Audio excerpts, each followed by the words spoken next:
வணக்கம். உங்களோட வாழ்க்கையில உங்க கூட இருக்கிற எல்லாருமே ஏதாவது ஒரு கட்டத்துல உங்களை தனியா தவிக்க விட்டுட்டு போயிட்டாங்க அப்படின்னா உங்க வாழ்க்கையே வெறுமையா இருக்கு. நான் அடுத்து என்ன பண்றதுனே எனக்கு தெரியல, ரொம்ப கஷ்டமா இருக்கு அப்படின்னு மனசு உடைஞ்சு போய் உட்கார்ந்துருக்கீங்கன்னா இந்த வீடியோ பதிவு உங்களுக்காக தாங்க. வீடியோவை ஸ்கிப் பண்ணாம முழுசா பாருங்க. முதல்ல ஒரு விஷயத்த தெளிவா புரிஞ்சுக்கோங்க. தனிமையில நிக்கிறது அப்படிங்கிறது உங்களோட தலையெழுத்துலாம் கிடையாது. நிறைய பேர் இங்க அப்படித்தான் புலம்புறாங்க.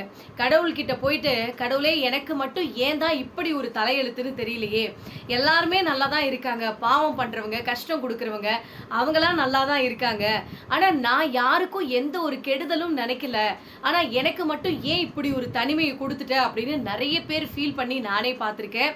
ஆனா ஒரு விஷயத்த புரிஞ்சுக்கோங்க, தனிமை அப்படிங்கிறது உங்க தலையெழுத்தே அப்படின்னு என்னைக்குமே புலம்பாதீங்க. உங்க தலையெழுத்தை மாற்ற வந்ததே இந்த தனித்துவம் அப்படிங்கிறத புரிஞ்சுக்கோங்க. நிறைய பேருக்கு கூட்டத்தோட கோய்ந்தா போடுறப்போ அவங்களோட வாழ்க்கையில என்ன திறமை இருக்கு அவங்களுக்குங்கிறதே தெரியாதுங்க. தனித்துவமா தனிச்சு நிற்கும் போதுதான் அவங்களுக்குள்ள இருக்கக்கூடிய திறமைகள் என்ன அப்படிங்கிறது அவங்களுக்கு தெரிய ஆரம்பிக்குங்க.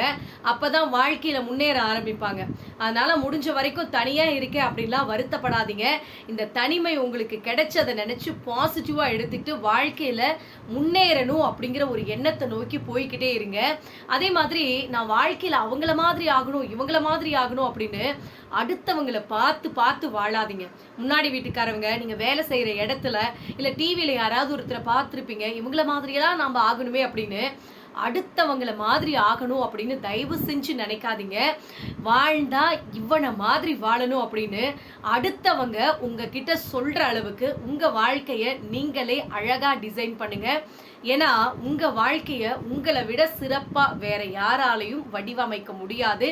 முடிஞ்ச வரைக்கும் அடுத்தவங்கள மாதிரி வாழணும் அப்படிங்கிற ஒரு எண்ணம் இருந்துச்சுன்னா அதை தூக்கி தூர போட்டுட்டு நம்மள மாதிரி அடுத்தவங்க வாழணும் அப்படிங்கிற ஒரு எண்ணத்தை உருவாக்குங்க. இங்க உங்களுக்கு மரியாதை கிடைக்கிற இடத்துல மதிச்சு நில்லுங்க. உங்களை மிதிக்கிற இடத்துல ஏறி மிதிச்சுட்டு நீங்களும் போறது தப்பே கிடையாதுங்க.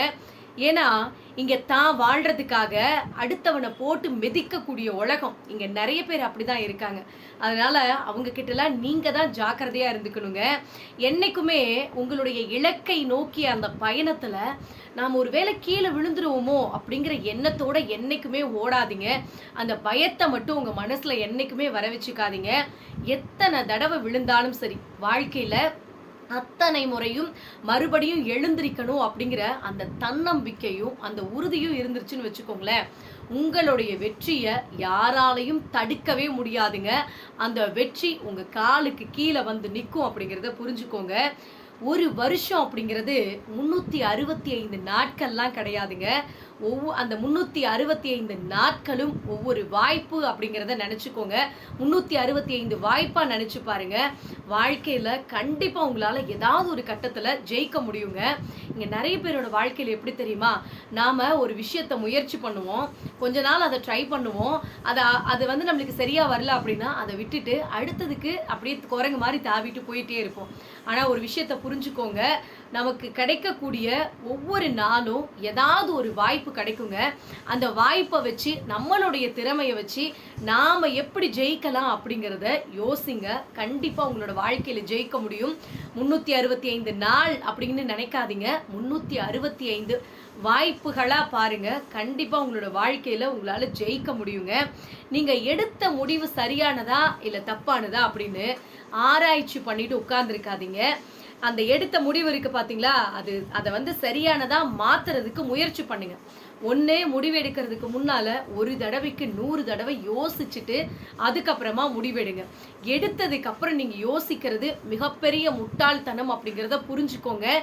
எக்காரணத்தை கொண்டும் நீங்கள் எடுத்த முடிவுகளில் இருந்து பின்வாங்காதீங்க. நீங்கள் எடுக்கும் போதே அது சரியானதாக தான் இருக்கும் அப்படின்னு நினச்சி தான் எடுத்திருப்பீங்க. அதுக்கப்புறமா இது சரியா தப்பா அப்படின்னு யோசிச்சுட்டு இருக்கிறது உங்களுக்கு தான் அது டிராபேக் அப்படிங்கிறத புரிஞ்சுக்கோங்க. முடிஞ்ச வரைக்கும் எடுத்த முடிவில் உறுதியாக இருங்க. அதை ஜெயிக்க வைக்கிறதுக்கு முயற்சி பண்ணுங்க. என்றைக்குமே ஒரு விஷயத்தை தவிர்க்க முடியல அப்படிங்கிறப்போ அதை ஏற்றுக்கிறதுக்கான தைரியம் நமக்கு வந்துடும். யோசிச்சு பாருங்க, நம்மளால இவங்களை விட்டு போக முடியாது அப்படிங்கிற ஒரு சூழ்நிலை வந்துடும். இவங்களை தவிர்த்து நம்மளால இந்த இடத்துல வாழவே முடியாது அப்படிங்கிற ஒரு சிச்சுவேஷன் இருக்கும். அந்த நேரத்தில் என்ன பண்ணுவோம்னா, சரி ஓகே இவங்களை ஏற்றுக்கலாம் அப்படிங்கிற ஒரு மனப்பக்குவத்துக்கு நம்ம வந்துருவோங்க. இதுதான் இன்னைக்கு இருக்கிற மனுஷங்களோட வாழ்க்கை. என்னைக்குமே ஒவ்வொரு மனுஷங்களுக்கும் ஒவ்வொரு தனித்திறமை இருக்குங்க. அதை அவங்க பயன்படுத்தாம இருக்கிறாங்க அப்படின்னா, பேங்க்ல பணத்தை வச்சு லாக் பண்ணிக்கிட்டு பட்டினியாக வீட்டில் கிடக்கிறதுக்கு சமம்.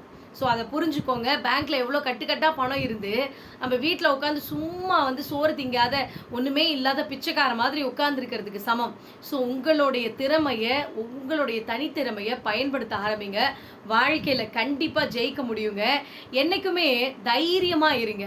அறிவை விட தைரியம் தான் இங்கே பல பேரை நிறைய பெரிய விஷயங்களை செய்ய வச்சிருக்கு, பெரிய காரியங்களை எல்லாம் செய்ய வச்சிருக்கிறது இந்த தைரியம் அப்படிங்கிறத ஞாபகம் வச்சுக்கோங்க. என்னைக்குமே முடிவுகளை நம்மளோட முடிவுகளை, நமக்கான முடிவுகளை நாம தான் எடுக்கணும். என்னைக்கு நாம் எடுக்கிற பழகிறோமோ அன்னைக்கு தான் அதனால் வரக்கூடிய விளைவுகளையும் நமக்கு அதை சமாளிக்கக்கூடிய அந்த தைரியமே நமக்கு அப்போதாங்க கிடைக்கும். நமக்கு பிடிச்ச ஒன்றை அடைஞ்சே தீரணும் அப்படிங்கிற அந்த பிடிவாதம் மட்டும் நம்மளுக்கு பிடிவாதமாக இருந்துருச்சுன்னு வச்சுக்கோங்களேன், வாழ்க்கையில் அதுதாங்க நம்மளுடைய மிகப்பெரிய தன்மானம் அப்படிங்கிறத புரிஞ்சுக்கோங்க. விழுந்தா அழாமல் எழுந்துறீங்க. ஏன்னா விழுவுறதும் அழுகிறதும் வாழ்க்கையில் நீங்கள் குழந்தையா இருக்கும்போதே கற்றுக்கிட்ட ஒரு விஷயம் தாங்க. அதனால என்றைக்குமே விழுந்து போயிட்டேன், வாழ்க்கையில் என் கூட யாருமே இல்லை என்னை தூக்கி விடுறதுக்கு அப்படிலாம் முயற்சி பண்ணிட்டு உட்காந்துருக்காதீங்க. ஸோ யாருமே உங்களுக்காக தூக்கிலாம் விட மாட்டாங்க. நீங்களா எழுந்திருக்கிறதுக்கு முயற்சி பண்ணுங்க. யாராவது காப்பாற்றுவாங்களா, அவங்க உதவி பண்ணுவாங்களா அப்படின்னு ஒவ்வொருத்தரையும் எதிர்பார்த்துட்டு நிற்காதீங்க. உங்களுக்கு ஏமாற்றம் தான் அந்த இடத்துல மிச்சமாகும். நம்மளோட சப்ஸ்கிரைபர் ஒருத்தவங்க கமெண்ட் பண்ணியிருந்தாங்க, என்னன்னா என்னோட வீட்டில் நான் நல்ல டேலண்டான ஒரு பொண்ணு. ஸோ அவங்க மெசேஜ் பண்ணியிருந்தாங்க, நான் டேலண்டான ஒரு பொண்ணு, என்னை கல்யாணம் பண்ணிட்டு வந்த நாளில் இருந்து என்னை ரொம்ப ஒரு மாதிரி மக்கு, உனக்குலாம் ஒன்றுமே தெரியாதுன்னு சொல்லி எனக்கு தெரியாத சின்ன சின்ன விஷயங்களை வச்சு என்னை டாமினேட் பண்ணாங்க. எனக்கு ரொம்ப கஷ்டமாக இருந்துச்சு. என் வாழ்க்கையில் எப்படி இதை சமாளிக்கிறதுனே தெரியல அப்படின்னு சொல்லி வருத்தப்பட்டு பேசியிருந்தாங்க. ஸோ ஒரு விஷயத்தை தெளிவாக புரிஞ்சுக்கோங்க. இந்த உலகத்தில் எல்லாருக்குமே எல்லா விஷயமும் தெரியணும் அப்படின்னு அவசியம் கிடையாது. ஒருத்தவங்க உங்ககிட்ட உங்களை தெரியல அப்படின்னு டாமினேட் பண்ணுறாங்க அப்படின்னா அதை தெரிஞ்சுக்க முயற்சி பண்ணுங்க. அப்படி இல்லையா, எப்போ பார்த்தாலும் ஒருத்தவங்க உங்களை குறை சொல்லிக்கிட்டே இருக்காங்க அப்படின்னா அவங்கள திருத்தவே முடியாதுங்க. ஸோ ஓகே நீ இப்படி தான் அப்படின்னு நினச்சிட்டு உங்களோட வாழ்க்கையை அடுத்த கட்டத்துக்கு நகர்த்த பாருங்க. அடுத்தவங்க 1000 விஷயம் உங்களை பற்றி சொல்லிக்கிட்டே தான் இருப்பாங்க. அதெல்லாம் காது கொடுத்து கேட்டுகிட்டே இருந்தீங்க அப்படின்னா உங்கள் வாழ்க்கை நிம்மதியாக இருக்காது அப்படிங்கிறத புரிஞ்சுக்கோங்க. ஸோ இவங்களுக்கு நான் சொல்கிற ஒரே ஒரு விஷயம் என்ன அப்படின்னா, நீங்கள் திறமையானவங்க அப்படிங்கிறது உங்களுக்கு தெரிஞ்சால் போதும். உங்களுடைய திறமையை நீங்கள் எந்த ஒரு ஃபீல்டில் நீங்கள் தனித்துவமாக விளங்குறீங்களோ அதில் நீங்கள் ஷைன் பண்ண ஆரம்பிங்க. அடுத்தவங்க சொல்கிற குறைகளெல்லாம் காது கொடுத்து கேட்காதீங்க.